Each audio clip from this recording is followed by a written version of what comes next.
क्या सच में sea mining possible है? बाहर से खूबसूरत और आकर्षक दिखने वाला समुद्र अपने अंदर न जाने कितने राज छुपा रखा है। इसका अंदाजा आज तक लोग नहीं लगा पाए हैं। हमेशा से ही समुद्र के अंदर उस बेहद खतरनाक दुनिया के बारे में लोग बात करते आए हैं, जहां पर सूर्य की रोशनी नहीं जाती है और हवा का नामो निशान नहीं है। लेकिन इंसान हमेशा से वहां पर जाने का सोच ही रहा है। वैज्ञानिकों का मानना है कि समुद्र के अंदर कई सारी ऐसी बहुमूल्य चीजें मौजूद हो सकती हैं जो कि इस दुनिया के लिए बहुत आवश्यक है। दोस्तों, भूवैज्ञानिक रिचर्ड हॉब्स कहते हैं कि समुद्र के अंदर इस धरती के करोड़ों साल पहले के राज छिपे हुए हैं, लेकिन इन छिपे हुए रहस्यों को जानने के लिए समुद्र की खुदाई करनी पड़ेगी। लेकिन क्या ऐसा सच में संभव है? हजारों खतरनाक जीवों और मोटी चट्टानों के बीच खुदाई करना कैसे संभव है? और अगर है भी तो इसके लिए कितना पैसा और तकनीक लगने वाली है? समुद्र के अंदर खुदाई कर वहां के रहस्य जानने और दुनिया के लिए जरूरी धातुओं को निकालने की प्रक्रिया को सी माइनिंग कहते हैं। तो क्या ये सच में संभव है? क्या यह संभव है कि समुद्र के अंदर मौजूद मोटी चट्टानों का सीना चीरकर कोई धातु निकाली जाए? कैसे होगा ये और इससे क्या नुकसान हो सकते हैं? इस वीडियो में हम इन्हीं सभी बातों को जानेंगे, तो बने रहिए अंत तक, जिससे आपके सारे सवालों के जवाब मिल सके। सबसे पहले ये जानते हैं कि आखिर क्यों समुद्र के अंदर खुदाई करने का विचार बनाया जा रहा है। तो दोस्तों, इसकी सबसे बड़ी वजह है कुछ ऐसी चीजों की पृथ्वी पर कमी होना जो हमारे लिए आवश्यक है, जैसे निकल और कोबाल्ट। बात अप्रैल 2022 की है, जब समुद्री गतिविधियों पर नजर रखने वाली अंतर्राष्ट्रीय संस्था इंटरनेशनल सीबेड अथॉरिटी ISA यह फैसला लिया कि अब समय आ गया है कि जब समुद्र की खुदाई से संबंधित नियम बनाए जाने चाहिए। और सब कुछ ठीक ठाक रहा तो महज 15 दिनों के अंदर कनाडा की द मेटल्स कंपनी को गहरे समुद्र में खुदाई का लाइसेंस मिल जाएगा और यह कंपनी यहां से निकालेगी निकल और कोबाल्ट, जिसकी दुनिया में इन फ्यूचर भारी कमी होने वाली है। कंपनी द्वारा यह खुदाई शुरू की जाएगी 21 वर्ग किलोमीटर क्षेत्रफल वाले छोटे से द्वीपीय देश नॉर्वे में। दोस्तों, इस निकल का इस्तेमाल बैटरीज बनाने में किया जाता है और आप देख ही रहे होंगे आज दुनिया में हर कार, बाइक और अन्य सभी वाहनों को बैटरी से चलाने का प्रयास किया जा रहा है और इससे इस दुनिया में निकल की किल्लत शुरू हो गई है। कुछ दिनों पहले की बात है कि लंदन कमोडिटी मार्केट में निकल की ट्रेडिंग बंद कर दी गई क्योंकि कीमत आसमान छूने लगी थी। इस निकल की कीमत $1 लाख प्रति टन से पार चली गई थी, जिसे अगर भारतीय रुपयों में बताए तो यह है 7,979 रुपए किलो होगा। आप अंदाजा लगाइए कि एक धातु जिसकी मांग तेजी से बढ़ रही है और दूसरी तरफ इसकी कीमतें आसमान छूती जा रही है और यह धातु अब पृथ्वी पर कम बची है, तो इसके लिए समुद्र का सहारा लेना ही पड़ेगा। लेकिन ये इतना आसान नहीं है, क्योंकि समुद्र की खुदाई से कई सारे नुकसान इस पर्यावरण को हो सकते हैं जो आने वाले भविष्य को संकट में डाल सकते हैं। इसके अलावा यह खुदाई पॉसिबल है या नहीं, इस पर भी हम बात करेंगे, क्योंकि इस खुदाई के दौरान कई सारी चुनौतियां आने वाली हैं, जिनमें पहली चुनौती है समुद्री जीवों की रक्षा। दोस्तों, समुद्र के अंदर लाखों करोड़ों की संख्या में अलग अलग तरह के जीव पाए जाते हैं जो कि हमारे जीवन को सरल और आसान बनाए रखने के लिए बहुत आवश्यक है। जब समुद्र में खुदाई शुरू होगी तो इनका क्या होगा? क्या खुदाई के दौरान होने वाले शोर से इनके शरीर पर असर नहीं पड़ेगा?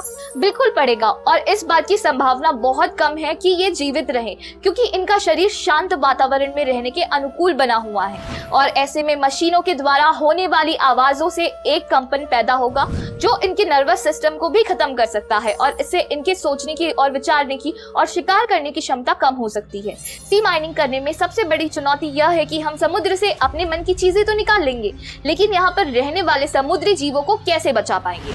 उनका क्या दोष है? हमारी महत्वाकांक्षा और लगातार बढ़ती जा रही है। बेतहाशा जरूरतों के चलते उन्हें अपनी जान देनी पड़ेगी और समुद्री जीवों के खत्म होते ही इस पर्यावरण में भूचाल आ सकता है, क्योंकि वो समुद्र की गंदगी नष्ट करते हैं, उसके तापमान को कंट्रोल किए रहते हैं। लेकिन जब यह नहीं होंगे तो समुद्र शांत नहीं रहेगा और उसके शोर से हमें सबको खतरा हो सकता है। दोस्तों, सी माइनिंग करने में दूसरी सबसे बड़ी चुनौती है समुद्र में फैलने वाली गंदगी। दोस्तों, बात जनवरी 2016 की है, जब अचानक से एक खबर आती है कि ब्रिटिश तट पर 5 स्पर्म व्हेल मछलियां मृत पाई गई। उससे पहले तमिलनाडु के तूतीकोरिन जिले के तिरुचेंदू में 100 व्हेल मछलियां बहकर किनारे पर आ गई थी, जिसमें 25 मृत पाई गई थी। वैज्ञानिकों ने जब पता लगाया तो जो बात सामने आई वो हैरान करने वाली थी। इन मछलियों की मौत समुद्र के अंदर फैले प्रदूषण की वजह से हो गई थी। दक्षिण फ्लोरिडा विश्वविद्यालय के डॉक्टर रीस हॉल्टर कहते हैं कि दुनिया में लगभग 44,000 फैक्ट्रियां समुद्र में अपना गंदा पानी बहा रही हैं और ऐसे में समुद्री जीवों की मौत हो रही है। अब आप खुद सोचिए कि हमने पहले से ही अपने समुद्र को इतना दूषित कर दिया है कि वहां पर जीवों की मौत हो रही है और ऐसे में सी माइनिंग करने की क्या जरूरत है? क्या खुदाई के दौरान मशीनों से होने वाला प्रदूषण समुद्र में नहीं जाएगा? मशीनों की गंदगी समुद्र में नहीं जाएगी? ये सब होगा, लेकिन हम ये सब करेंगे क्योंकि अपनी जरूरतों को पूरा जो करना है। दोस्तों, सी माइनिंग की अगली एक बड़ी चुनौती होगी जान माल की सुरक्षा।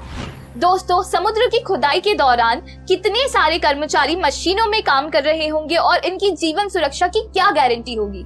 समुद्र कब अपना रंग बदल दे, हम इस बात का अंदाजा नहीं लगा सकते, लेकिन मशीनों को भी चलाने के लिए लोगों की जरूरत तो पड़ेगी ही और ऐसे में लोगों की जान को खतरा तो बना रहेगा और इस काम में खर्च होने वाला बेतहाशा पैसा भी एक बड़ी चुनौती है। इसके अलावा इस खुदाई से समुद्र के अंदर मौजूद बहुमूल्य जीवाश्म और पेड़ पौधों को नष्ट होने की भी संभावना है और ये पेड़ पौधे वहां के जीवों का भोजन होते हैं। ऐसे में अगर खुदाई होती है तो इन्हें निश्चित रूप से ही नुकसान पहुंचेगा, जिसकी भरपाई हम किसी भी कीमत पर नहीं कर सकते हैं। दोस्तों, सबसे बड़ी बात है कि क्या समुद्र से निकेल और कोबाल्ट निकाल लेने से हमारी जरूरतें पूरी हो जाएंगी? क्या इसके बाद कभी भी हमारी पृथ्वी में निकेल और कोबाल्ट की कमी नहीं होगी? ऐसा नहीं है कि इनकी कमी नहीं होगी, लेकिन अपने फायदे के लिए हम ये सब करने जा रहे हैं और इससे होने वाले नुकसान का हम अंदाजा भी नहीं लगा सकते हैं।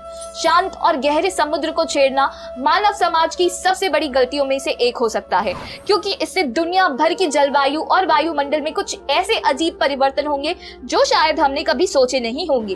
ये परिवर्तन हमारे जीवन को धीरे धीरे खत्म कर देंगे और ऐसे स्थिति में क्या हम निकेल और कोबाल्ट के बारे में सोचेंगे?